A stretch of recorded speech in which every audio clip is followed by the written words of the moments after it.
Dahil marami-rami yung sili na nabili ko, so napag-desisyon akong gumawa ng chicken dynamite. So bumili lang ako ng vegetables and syempre chicken, then cheese. Uh, yung sili, inalis natin ng buto. Tapos sa molo wrapper naman, hinati ko siya na parang rectangle. So gumamit ako dito ng food processor para mas madali natin na mapino ang ating mixture. So tulad nung nakikita nyo sa screen, ganun ko nilagay yung pinaka-topping sa ating sili and cheese. So sa pag-wrap naman, depende nito sa inyo kung pwede dun nyo unahin yung sa malapad na area. Pwede rin naman tularin yung ginagawa kong pag-wrap ng sa ating sili. And then after that, so tatapusin lang natin ang ating lahat ng sili.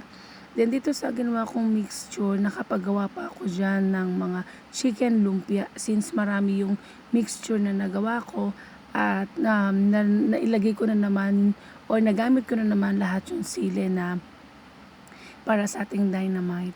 So dito makikita nyo na ilang piraso ang aking nagawa.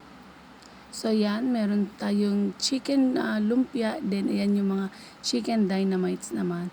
So ang ginawa ko dyan, nilalagyan ko siya ng plastic in between nung layer para hindi sila magdidikit-dikit pag inilagay ko sa fridge.